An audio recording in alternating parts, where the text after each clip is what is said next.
और एक बड़ी जानकारी आपको दे रहे हैं पटना से। ये बड़ी खबर, सीएम नीतीश की एक रैली स्थगित कर दी गई है। 24 दिसंबर को रैली होनी थी और इसे स्थगित कर दिया गया है। वाराणसी में इस रैली का होना था और रैली को इस वक्त रोक दिया गया है।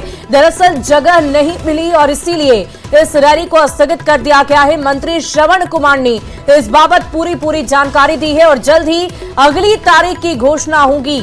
और इस पूरी खबर की अधिक जानकारी के साथ संवाददाता आनंद अमृतराज हमारे साथ फोन लाइन पर हैं। आनंद, क्या कोई जानकारी है, सीएम की रैली पर रोक किस वजह से लग गई? देखिए, 24 दिसंबर को नीतीश कुमार की रैली थी बनारस में, रोहनिया एक जगह है, वहां पे एक स्कूल में रैली थी। श्रवण कुमार जो मंत्री हैं, जो उत्तर प्रदेश के जेडीयू के प्रभारी भी है, उनसे हमारी बातचीत हुई तो उन्होंने जानकारी दी कि यूपी में जिस जगह पे उनकी रैली होने वाली थी बनारस में, वो जगह प्रशासन की तरफ से अलॉट नहीं किया गया और अगर अब हम कोई नया लोकेशन करते हैं तो तैयारी में टाइम लग जाएगा और हमारे पास इतना वक्त नहीं है, इसलिए वो रैली स्थगित कर दी गई है। लेकिन उन्होंने आरोप लगाया कि वहां का जो स्थानीय प्रशासन है वो जगह नहीं दे रहा और जगह नहीं देने की वजह से उनकी रैली स्थगित की गई है। उन्होंने ये भी आरोप लगाया कि नीतीश कुमार की रैली से बीजेपी में घबराहट, इस वजह से वहां पे जगह नहीं दी गई। लेकिन पिछले कई दिनों पहले रैली की तारीख तय हो गई थी और जगह भी तय हो गया था कि रोहनिया में वो रैली होने वाली है। लेकिन जिस लोकेशन पर रैली होने वाली थी उस लोकेशन के लिए जो मंत्री श्रवण कुमार ने जो जानकारी दी कि वो जगह नहीं अलॉट किया गया, वो जगह नहीं दी जा रही है, जिसकी वजह से वो रैली स्थगित कर दी गई है। और अगली रैली कब होगी इसके लिए जल्द ही एक तारीख का ऐलान किया जाएगा और अगली बार जहां भी रैली होगी इससे भी बड़ी रैली की तैयारी जेडीयू करेगी और वहां पर नीतीश कुमार की रैली होगी। लेकिन उन्होंने जो आरोप लगाया सियासत का कि जिस जगह पर रैली होने वाली थी उस रैली के लिए जगह नहीं दिया गया, जिसकी वजह से वो रैली फिलहाल स्थगित कर रहे हैं और बहुत जल्द फिर से कोई नए जगह को तय किया जाएगा और रैली किया जाएगा। लेकिन जाहिर तौर पे नीतीश कुमार के बनारस रैली को लेकर के राजनीति काफी गर्म थी और उनकी रैली पर काफी राजनीति भी हो रही थी। गिरिराज सिंह ने कल ही चुनौती दी थी कि नीतीश कुमार को हिम्मत है तो बनारस से चुनाव लड़े। तो इन तमाम राजनीतिक हलचल के बीच में जेडीयू की जिस रैली पर सबसे ज्यादा निगाहें थी कि नीतीश कुमार उस रैली के बहाने बीजेपी पर निशाना साध सकते थे और खासकर प्रधानमंत्री नरेंद्र मोदी के संसदीय क्षेत्र से रैली की शुरुआत करने से आप समझ सकती हैं आप कि एक बड़ा मैसेज देने की तैयारी थी।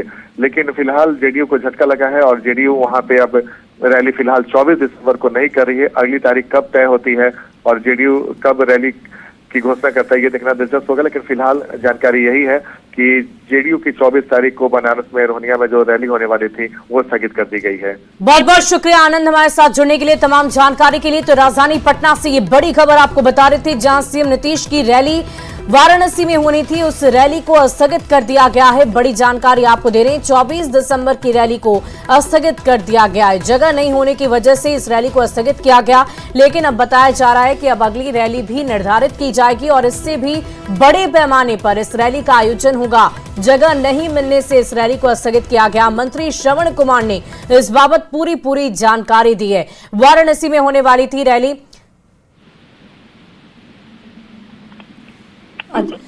इस पूरी खबर में इस वक्त मंत्री श्रवण कुमार ने इसकी पूरी जानकारी दी थी और देखिए वो प्रभारी इस वक्त हमारे साथ खुद जुड़ चुके हैं। श्रवण जी, बताइए कि इस रैली को क्यों स्थगित किया गया और अब अगली जो तारीख होगी वो कौन सी होगी? देखिए, ये हमारा जो कार्यक्रम था 24 दिसंबर को पूरी तरह से तय था। हमने इसका प्रचार प्रसार भी शुरू किया, हमारे कार्यकर्ता सभी जगह लग गए। हमने अभी तक बनारस में 2 मीटिंग कर चुके हैं और सब जगह से संवाद स्थापित हो जाने के बाद 5 दिन के बाद ये सूचना दी जाती है कि अब आपको ये जगह नहीं मिलेगी। हमारे ऊपर दबाव है और हमारे ऊपर दबाव दिया जा रहा है और बुलडोजर चलाने की बात कही जा रही है।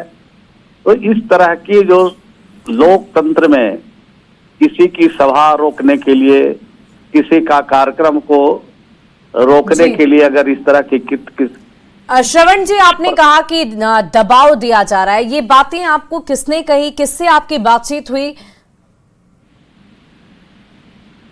फिर से पूछा जाए। श्रवण जी, मैं आपसे ये पूछ रही हूँ कि आपने अभी जानकारी दी कि दबाव की बात सामने आ रही है, दबाव दिया जा रहा है कि इस मैदान में आप रैली नहीं कर सकते और ये ऊपर से दबाव है। तो ये बातचीत आपकी किससे हुई है, किससे आपने बात की है? ये तो मैनेजमेंट बता रहा है जी।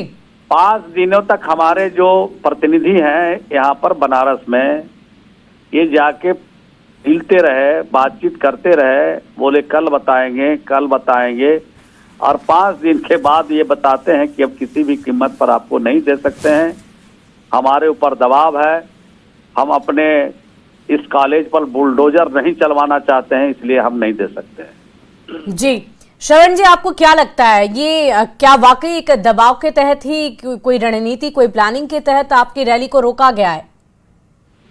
नहीं, हमारी रैली तो रुकने वाली नहीं है, हमारी रैली तो होगी, लेकिन जिस प्रकार से रोकने के लिए ये षड्यंत्र हो रहा है, रोकने के लिए मुहिम चल रहा है और रोकने के लिए लोग काम कर रहे हैं, ये बहुत दुखद है।